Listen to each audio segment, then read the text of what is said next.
पिछले कुछ सालों में हमारे देश में बहुत कुछ बदला है, ठीक है, इंफ्रास्ट्रक्चर से लेकर नए कानूनों तक। लेकिन एक चीज है जो मानो एकदम ठहर सी गई है, वो है पॉलिटिकल अकाउंटेबिलिटी, यानी राजनीतिक जवाबदेही। इस नए विश्लेषण में स्वागत है। चलिए सीधे डेटा और हालिया इतिहास में गोता लगाते हैं और समझते हैं कि ये बदलाव आखिर है क्या और इसके मायने क्या हैं। 0, शून्य। और यकीन मानिए ये कोई आम नंबर नहीं है। सोचिए, पिछले 11 सालों में देश ने कितने बड़े बड़े प्रशासनिक संकट देखे, कई हादसे हुए, लेकिन सिस्टम के फेल होने पर जिम्मेदारी लेते हुए कितने मंत्रियों ने इस्तीफा दिया? जवाब है बिल्कुल 0। जब हम भारत के पुराने राजनीतिक इतिहास को देखते हैं ना, तो ये आंकड़ा सच में चौंका देता है। अब ये जो 0 है, ये कोई इत्तेफाक नहीं है। इसके तार जुड़ते हैं 2015 से।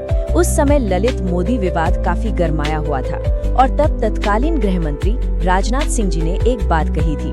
उन्होंने बिल्कुल साफ शब्दों में कहा था, मंत्रियों के त्यागपत्र नहीं होते हैं भैया, वो यूपीए गवर्नमेंट नहीं है, एनडीए गवर्नमेंट है। मतलब ये सिर्फ एक बयान नहीं था, बल्कि आने वाले पूरे दशक के लिए एक तरह का अलिखित नियम तय हो गया। ये संकटों को संभालने के तरीके में एक बहुत बड़ा पैराडाइम शिफ्ट था। भाग 1, बिना जवाबदेही के संकट।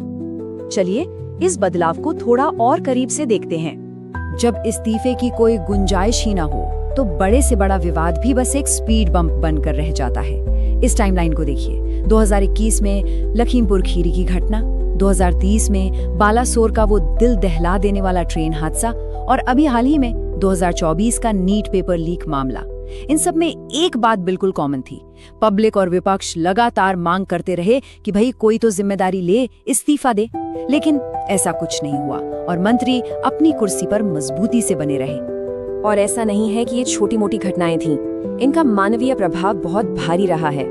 बालासोर हादसे में 296 जानें गईं, मणिपुर में 21 महीनों से अधिक समय तक अशांति रही, और पेपर लीक, करीब 70 अलग अलग लीक्स दर्ज हुई, जिससे करोड़ों युवाओं का भविष्य अधर में लटक गया। इतनी बड़ी कीमत चुकाने के बावजूद प्रभारी मंत्रियों की तरफ से एक भी इस्तीफा देखने को नहीं मिला। तो अगर कोई इस्तीफा नहीं देता, तो फिर ये सिस्टम काम कैसे करता है? यही एंट्री होती है हमारी दूसरी कड़ी की, खामोशी से किए जाने वाले बदलाव की रणनीति। सार्वजनिक रूप से किसी को पद से हटाने या गलती मानने के बजाय ये सरकार एक अलग ही प्लेबुक फॉलो करती है। बंद दरवाजों के पीछे क्या होता है?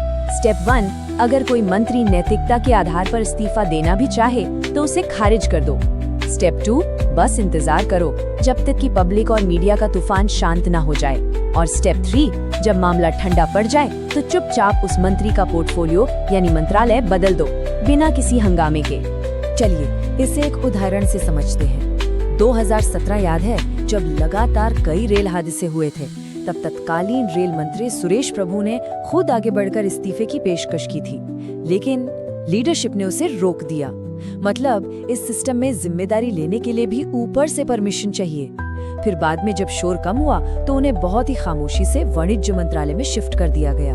स्मृति ईरानी जी के केस में भी कुछ ऐसा ही हुआ था। विवादों के बाद बिना किसी शोर शराबे के उनका विभाग बदल दिया गया। भाग 3, जब नैतिकता का मतलब इस्तीफा देना होता था।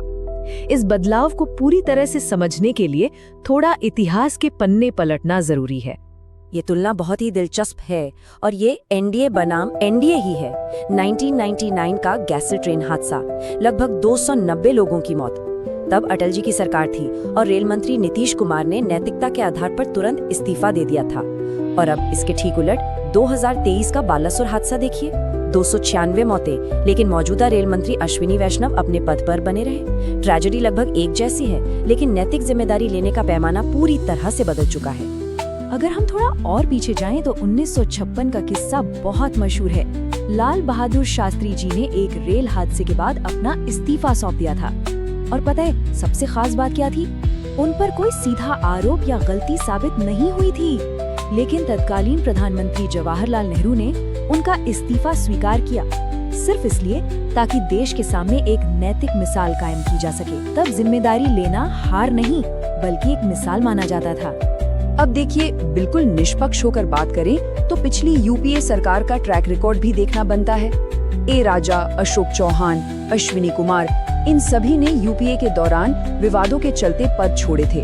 हालांकि सच कहें तो इनमें से कई इस्तीफे शुद्ध नैतिकता की वजह से कम और अदालतों की कार्यवाही के दबाव या सिर पर मंडराते चुनावों के डर से ज्यादा दिए गए थे। पर जो भी हो, उस समय पब्लिक या विपक्ष के दबाव का असर दिखता जरूर था, जो आज के दौर में ना के बराबर है। भाग 4। तो फिर कोई इस्तीफा क्यों नहीं देता? ये एक बहुत बड़ा सवाल है कि आखिर इस पुरानी परंपरा को पूरी तरह से क्यों खत्म कर दिया गया। खैर, मौजूदा प्रशासन का अपना एक तर्क है। उनका मानना है कि इस्तीफा देने का मतलब है समय से पहले अपना गुनाह कबूल कर लेना। उनका लॉजिक है कि भाई मीडिया के दबाव में किसी को बलि का बकरा बनाने से क्या होगा, इससे बेहतर है कि पूरे सिस्टम को ही सुधारा जाए। और हाँ, एक सोच ये भी है कि असली जवाबदेही ऐसे इस्तीफों से नहीं बल्कि अदालत के फैसलों या हर 5 साल में होने वाले चुनावों से तय होनी चाहिए। अब ये सिस्टम सुधारने वाली बात असल में दिखती कैसी है, इसे हम नीट एग्जाम वाले विवाद से समझ सकते हैं। सरकार ने मंत्री को नहीं हटाया, बल्कि भारी भरकम सीबीआई जांच के आदेश दिए, एग्जाम माफियाओं की गिरफ्तारियां की और दोबारा परीक्षा करवाई। मतलब इस नजरिए से देखा जाए तो प्रशासन को लगता है कि बस किसी मंत्री को हटा देने से समस्या खत्म नहीं होती, बल्कि जड़ से सिस्टम की सफाई करना ही असली जवाबदेही है।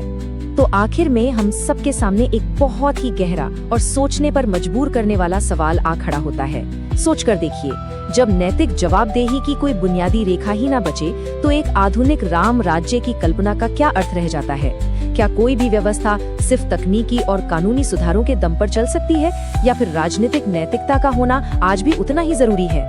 ये एक ऐसा सवाल है जो हमें इस नए बदलाव की कीमत का आकलन करने पर मजबूर करता है। आज के इस विश्लेषण में बस इतना ही। इस सफर में साथ जुड़ने के लिए बहुत बहुत धन्यवाद।